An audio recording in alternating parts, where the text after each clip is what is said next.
Hey everybody, Bridget Dolgoff, Conscious of Economics and Urban Farm Project YouTube channel.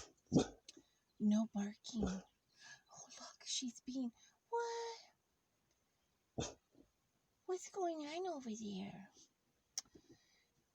What? She's so cute. I know. She's the best girl. Hi, you want some kisses? Hi, over here. Come over here and get some kisses. Oh, hi, everyone. Oh, yeah. It's my girl. Yeah. Yeah. She says, oh, yeah, kisses are good. Oh, yeah. Oh, thank you. I know. Oh, thank you. You're so nice.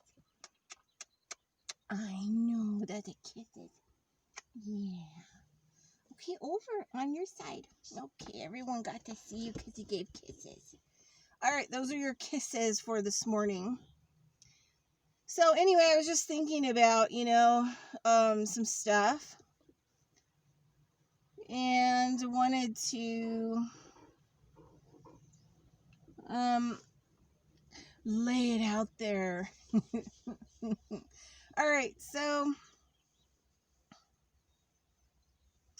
yeah, I think there's going to be a lot of shifting coming up, a lot of change, probably rocky, confusing. More and more, I'm just so glad. So 12 years ago or whatever, I studied with at Steiner College biodynamics, took some nutritional stuff, some anthroposophy stuff, biodynamic, because I did the biodynamic program, and then phenomenology, and just, some other stuff, whatever was available. Also, I was involved with BEATING, Northern California, Biodynamic Association. And, I went through all those programs, and then, I spent years applying it and doing backyard builds for people. But I didn't actually, I hadn't really had time to sit down nor thoroughly go through, like the 300 books that Steiner wrote. Now, some of it, I'm not really interested in, but some crosses into some of the stuff I've studied of Steiner's and some of the branches that have come off, Steiner's work, mostly in agriculture and, Schallenberger, Weston Price, nutritional food, soil, nutrient, that kind of stuff. It's like, high up. And then also spiritual science, like how to do proper scientific, study and research by applying, both hemisphere practices and states. But this winter, well, the last 2 years, I've been taking online courses when I can afford it to go back over some of Steiner's work in a classroom setting. And, the thing that really struck me this winter was that, how much Steiner was pushing towards individualism, especially during the fifth post-Atlantic epoch, because we had to actually learn how to think. We're in the thinking epoch. And I know I've been talking about a lot of this stuff in a lot of different places, but, it isn't like a time to come together collectively, because it's going to just stick us back into the herd, where you have, this is why, because we are in lower animal consciousness still, and we're still probably pretty emotionally charged. We got pack and wolf. I mean, like pack up, herd, herd immunity. You hear a lot of this stuff where there's these terms. Well, in Steiner's work, we're just still kind of getting out of the lower animal consciousness in the picture dreaming consciousness, right? So a lot of the spiritual stuff that people are doing or kind of going back to is actually kind of lowering you and your thinking and keeping you stuck, and then belonging to groups of people who navigate your choices through some kind of indoctrination. And even this whole love movement, you can choose love or you can choose fear. There's a lot in between. And isn't it up to the individual to decide where they want to be so that you can break free? So you see all this rioting and one person gets violent and then everybody gets violent. That's a herd. That's a pack. That's, a lower animal consciousness, because you're just seeing the pictures and then you're acting the pictures out without actually thinking about anything. And the problem is because of the herd and the packing and all this, lower animal consciousness of why we're oppressed, why we're suppressed, and why, we're controlled. Because we really don't have the ability, if you don't step up to the plate and think and make your own actual decisions and be responsible for your own self, of course people are going to step in to try to herd you and everyone else. So I've just really been thinking about like religion, even some of these, new agey kind of spiritual movements that, love is the answer. Love may not be the answer for some of us. I've been pretty explosive the last year, and I feel like I'm exploding more and more and more because I'm just so sick of that I'm supposed to be this way and I'm supposed to react this way. And then when I don't react that way, then people get totally shocked and freak out and, lose their mind or marbles on me. And, friends that I have who have the ability to actually think, I don't have those problems. Yeah, we could have a heated conversation. We can have a heated debate, but, it isn't like a full-on personal attack and reading of, shh, no, we're not. Okay, thank you. No, let's not. I know. There's a dog barking. I know, I hear it. It's coming right here. You're looking in the wrong direction. It's right here. There it is. Oh, yeah, you get that, suckle. Oh, you are looking in the wrong... What? You put your fur down.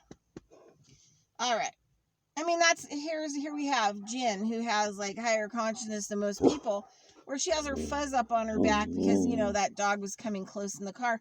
But then she also has her tail wagging in friendliness at the same time. So why can't it be the same? I mean, why can't we do both at the same time? And that might be a mark of balance. But, as I awaken and I think more and I apply things more, I'm action motivated. And also because of the shamanism, shamanism can be, a little bit on the dark side, because you have to find the point of balance. Suffering a shamanic ego death or death, sometimes physical death, is not an easy place to go. And it's not loving, and it's not caring, and it's not, I'm going to hold you. Making these shifts are radical, and sometimes there is nothing, no one or anything that you can hold on to, because you're not going to be able to hold on to it.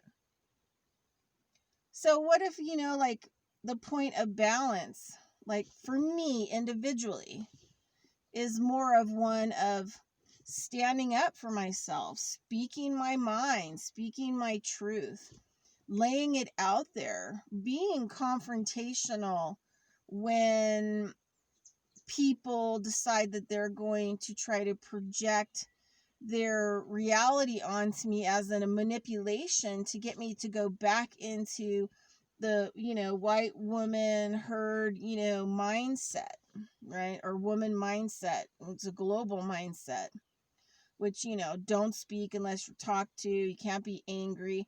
I had this old guy in the laundromat. I was talking to him a couple weeks ago. He had to be, like in his 90s. But I had to move his stuff so that I could get to my washers, and I knew that he couldn't do it. And, I moved his stuff over, and then I said, "Oh, I'm sorry." And one of the things he said to me was like, "Why are women sorry? They're always saying they're sorry." I said, "You know what? I know it's a problem." I said, "We feel so damn guilty for everything. We need to eat breakfast, but we don't have time. I feel guilty. If I eat breakfast before I feed other people, I feel guilty. If, I don't clean the house and hold down, a 70-hour a week job, I feel guilty, because there's, all these herd requirements for women."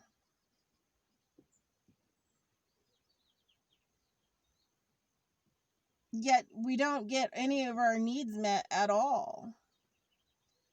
Now, I wouldn't go to violence, but if somebody physically attacked me, I'd kick their ass. I would literally render them useless, tie them up, and call the police. But, I'm not acting in violence, but I am acting in defiance of people's beliefs in the system and how I'm supposed to generally react. I'm also learning this a lot, being an individual through the fifth, Atlantic epoch, because then once we figured it out individually and we can actually think, then we start coming together towards, the sixth Atlantic epoch to work it out together. But this is a very individual time because thinking is an individual practice.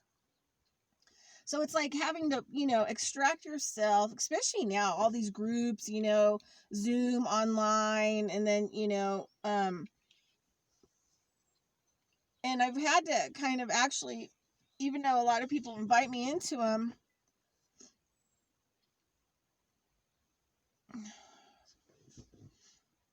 I'm having to say no, and I'm having to like extract myself from those because I don't really agree with the herd mindset and the community that is collecting together for whatever reason.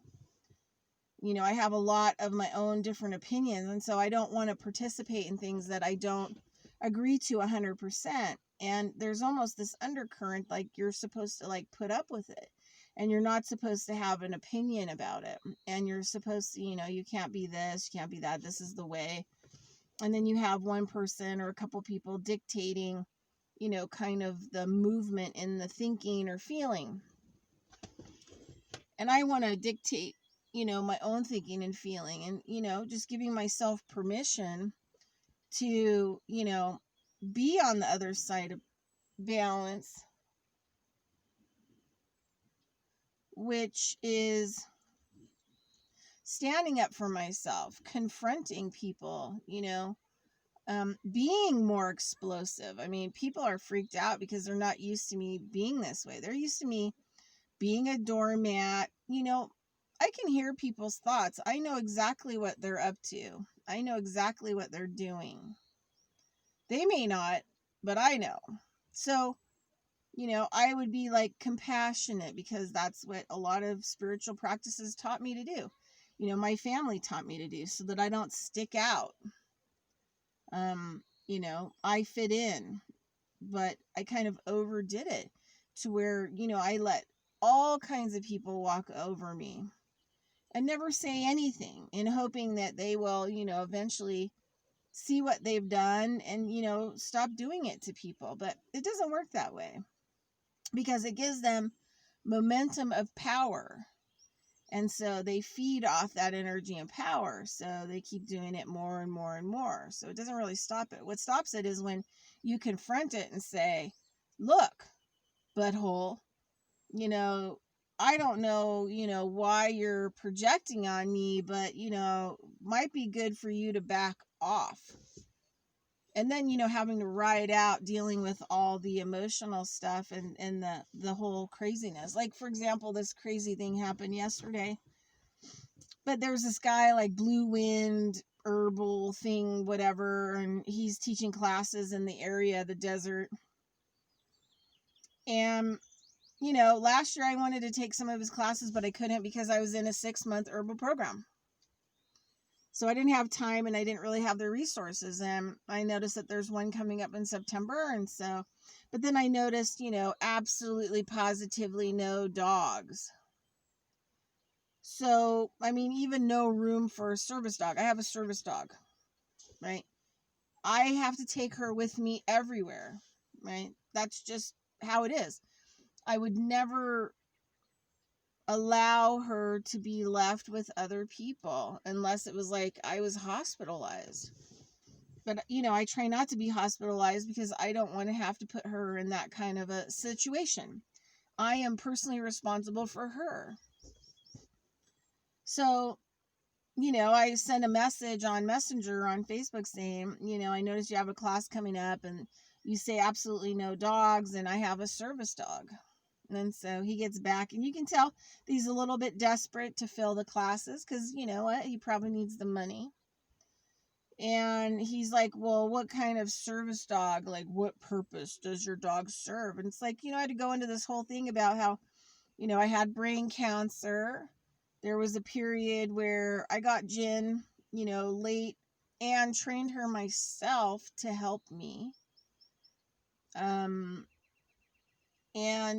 she would help me with things like standing up straight, walking straight.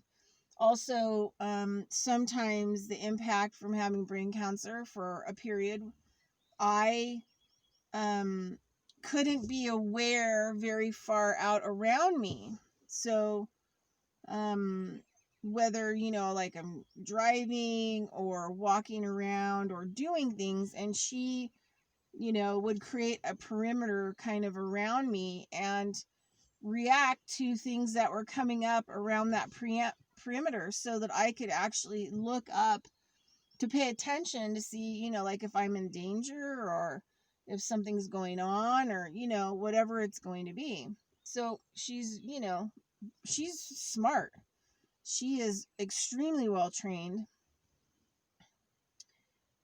And so, I explained to him that, she's helped me with standing up straight, not so much anymore. She's getting older, but, and I'm doing pretty good. But the thing is, like, I'm not gonna leave her. And so he goes into this whole thing about how, oh yeah, an emotional service dog and, blah, blah, blah. And, he thinks it's disgusting and all this other shit. And I'm like, message him back like, dude, why are you projecting your shit on me? Did you like not, hear at all that I was,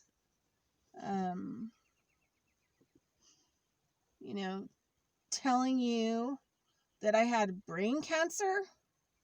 Did you like read that part? And then it just turned into be this battle. And then I just, he just, was like asleep at the wheel on drugs. Who the fuck knows? But it just totally pissed me off that he was a stupid ass retard. And then he like totally freaked out because I was pissed off and confrontational about him and his projecting his garbage on me and not listening to a word, that I said. So I just finally said, you know what? There's no possible way that I want to take a class from you. Because you know what? You don't listen to other people. You are supposed to be an herbalist, so you're supposed to help people get well. You're supposed to, teach people herbalism to help other people get well. Like, I don't understand, like, what the problem is here. And that I don't want to take a class from you because number one, I don't feel safe around you. Number two, you've categorized me as a disgusting human being because I have a service dog. And number three, you're an asshole. And so then he sends this message back saying, I'm just so glad that you're not going to take my class because I don't ever want to have to like meet you and be around you because you're nuts. And I thought, there it is. there is that herd manipulation and control. Because I'm a woman, I'm stating my opinion, I'm being confrontational about being projected on, trying to get forced back into the herd mentality, like, just be a quiet woman and shut up because I'm a wimpy ass little man who has issues, and I don't like being confronted because I can't deal with it. So let me just throw out all these, phrases and statements and abuse you because you're not acting like a woman and a white woman in America. And you need to get, in a space of love, which means, don't be confrontational. Don't ask questions. Don't have your own mind. Don't figure it out for yourself. Don't choose a path of individuality. Don't critically think.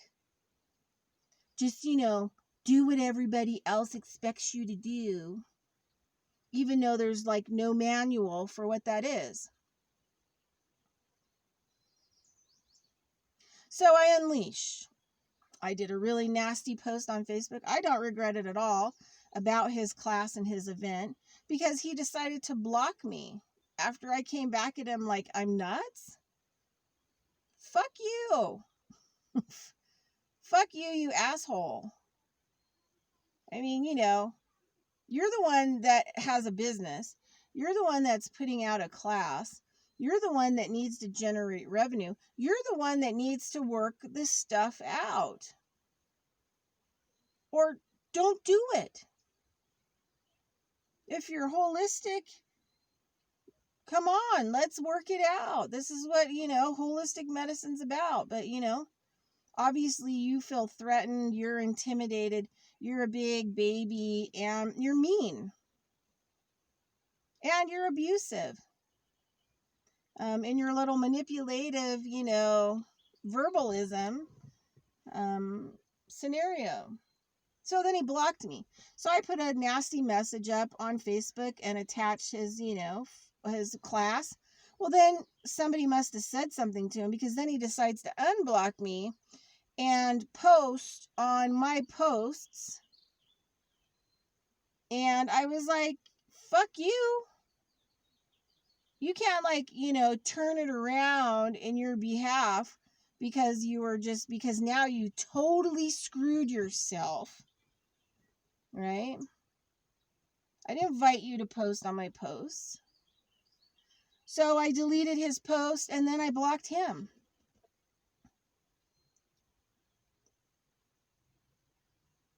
And the thing about Facebook is it does really kind of tick me off. But, I'm learning a lot of new skills, and I'm learning how to not so much defend myself, but to stand up for myself and not have to suffer the emotional feelings of being walked on and trampled on and controlled and manipulated. I can deal with the government and the courts and all of that kind of stuff and what they do because I get it. Right? But, the average individuals, especially the ones that are supposed to be conscious, and, the shit that they pull, as a herd mentality, this packing up, and it's lower consciousness. It's lower, Steiner calls it lower animal consciousness. And some people are even worse. Some people are still in the mineral kingdom consciousness, which is they're just reflective and mirroring back what they see, hear, and feel, which is not even an upgrade to the lower animal consciousness. So I just want to be really grateful that there were some really, really hard classes and really tough material that I had to get through this winter dealing with some of Steiner's work, but, especially the esoteric science book and just some other, works that you really need other people to actually study who have studied it thoroughly individually and applied it, and then have the ability to help you, but not tell you what it means, what it is, or how it's supposed to be. But the teacher lets you unravel yourself to figure out how it's going to work in your life with the information. And then you get to work with it. You get to be action oriented with it. You get to apply it. No, we're not doing that. So, maybe the point of balance. And I think my teacher Bobido is really trying to teach me this towards the end. Is maybe that point of balance and neutrality also includes what the herd or the pack or whatever else would consider negative, dark, which is, helps to get your point of balance. Because sometimes you need to go into, your anger. You need to go into, because these emotions help you to figure out what is going on outside of you. But most of us want to smoke it and drink it and eat it and exercise it and whatever, shop it away, instead of actually dealing with those feelings. And, I was telling a good friend of mine, so funny, because she's a Gemini, and so she just lays it out there, as soon as there's like something that's needs to be confronted or dealt with, she is on it. And I've had, Gemini friends in my life tell me that I need to be tougher because, I'm a doormat and everybody walks on me, and I allow them, to treat me like shit. And you know what? I know that, right? But, for a long time I felt like, well, that maybe they would get it if I was understanding, but I took like a huge brunt and they never really got it. So anyway, I was on Facebook messaging her back and forth and laughing because they said, oh yeah, I'm just becoming, a radicalized BICTH. And I said, but you know what? I like it, like, I don't want to have power over everybody. I'm not going to be yelling at everybody. I'm not going to have road rage. But, when those moments come up where I either I eat the poison, or I send the poison back, and let people know about their behavior and what they're doing, and that, like, I'm not going to put up with it. And yeah, do I have to ride a crazy wave? Hell yeah. Because you don't know when it's going to end with people. Sometimes I've had confrontations with people that 4 years later come back, and you kind of have to deal with it, again. But I think the key is staying in the game and sticking up there and hanging in there, and not playing, the simple card of avoidance, dissidence, suffering, creating addictions for yourself so that you can cope, because you're swallowing all this stuff. And then we wonder why people have, severe heartburn and, acid reflux, and they're having breathing problems and, the heart problems. I mean, think about where you swallow that stuff back down, all into this whole area. Right? Everybody's hunched over because they have to hold it in, because they're so emotionally beat up and battered by the world because they can't get a spine and stand up and go, no, not participating. I'm not going to shut up. I'm not going to lie. I'm not going to be manipulated. I'm not going to be controlled. And you know what? I might have to continue to do this in this world until, I leave this world and I pass out of this world. But, there was this moment with Bobido, my teacher, and we were helping, him to build a medicine wheel on these people's property. And a lot of people came there, and we were doing ceremony, and he was doing a lot of teaching. And so I just kind of sat off in the back and allowed this to happen unless he needed me to step in to help people kind of, or help out, but there were a lot of people there. So, anyway, there was this moment where he had his big eagle feather. And, it's hard for people to picture this unless you were actually there. And nobody really noticed this, right? Because it was almost done in a way that everybody could see it, but on another level energetically, that was like a message to me. And so he went down on his knee and he took his eagle feather. And as soon as he hit his knee on the ground, there was kind of like this boom, like this vibration that hit. And it's what made me notice what was going on, because it wasn't really a sound. It was an internal sound, but it was more like a feeling, like an energetic thing. But boom, I felt it. I was looking at him, and he took his eagle feather, and he literally like jammed it into the ground without breaking it. It's like a big energetic deal. He was doing it physically, but also it was happening energetically. Nobody really noticed what was going on. But he dropped down on his knee, boom. And then the eagle feather came, boom, another boom into the ground. And then he turned around and he looked at me, and it was like power. And I'm not talking about negative power where you go out and you jump on the backs of others or steal from people or control and manipulate the system or other people to get what you want. This was real power. This was a unified being working in the field of all fields as a connected, awake, conscious being. And I remember when he went knee, boom, and then the eagle feather, boom. And he turned and looked at me and he said, "It is because I say it is." And then he pulled the feather out, he stood up, and then he, went back to the group.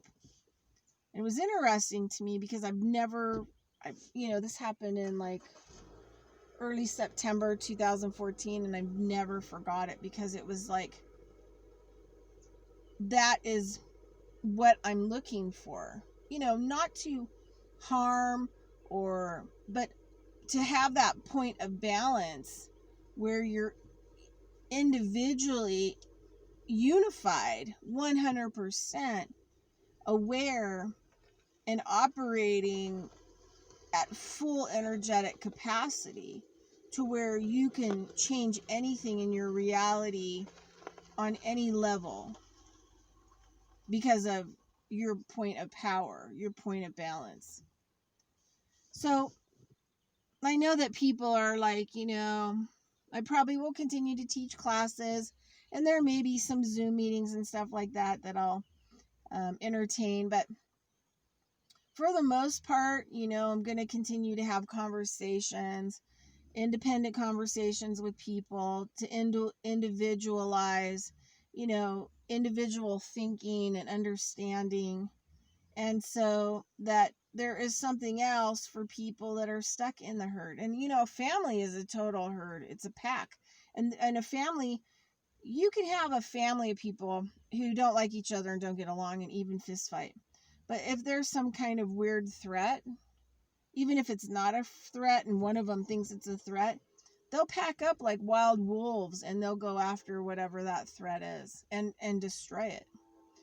That's not a good thing, that you're going to just knee-jerk react because somebody else is reacting in an animalistic way, right?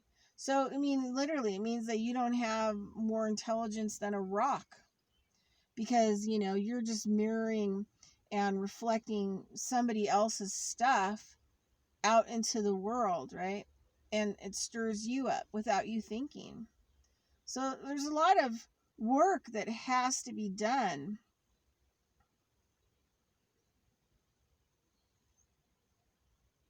And we have to get out of this whole new age collectively thing. I get these things all the time, and for these, group meditation. I am not participating in that, because I'm not really sure moment to moment how I want this world to be. So I don't want to be involved with, 2 million people reflecting and mirroring out something, which is mineral kingdom consciousness, right? It's not human consciousness. It's not human evolution consciousness. That's where the thinking is applied, because that's where you generate freedom to make the choices that you need to make for the environment, right? For the other living beings, right? Because until you can actually think with your own mind and make your own decisions without a collective, baby, you ain't that conscious. So I don't apply my energy to a lot of these kinds of things or collectively, because I'm not a herd animal. I'm not a pack animal. I'm not a rock. I am a human being that is evolving the human race, even if I might be one of the only people that gets it, or that is awake, or can see it all. And I'm sure that there's a lot of growth in the rest of my life. And I was laughing because, I heard one of the voices from, my family of beings, which are so funny. And they're like, you're getting pretty gray. And I said, yeah. So like right now I'm like Gandalf the Gray, but, I'm going down into the underworld, with the demons and working it out. And I'll come back as like Gandalf the White. So I'm like, I'm Bridget the Gray. And eventually when, I finish this battle, I'll come back as Bridget the White. Or like my native friend said, you're not really a white person, you're clear. So my native friend used to call me Clear. So I'll come back as Clear. So watch out, I might be invisible. I'm just kidding.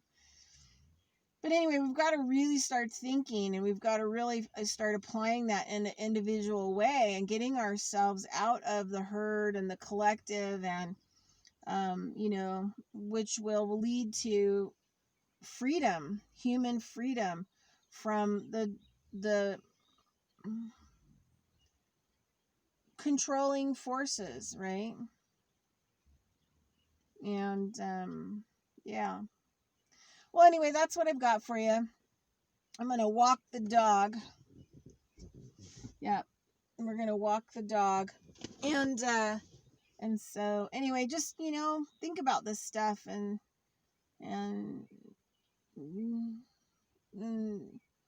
become an individual, and everything you do, individualize it, don't look out what I should wear. I mean, that's what I like about Goodwill, is like I can, buy clothing that I actually like, not what the trends are. I hate that. I hate going to a store and these are the trends of the clothes. It's like, because I'm not interested in wearing that kind of stuff, the shoes and everything else, like simple, functional, and that's it. And it's hard sometimes to buy simple and functional, in stores. And it's all about, the herd. Everything's all about the herd.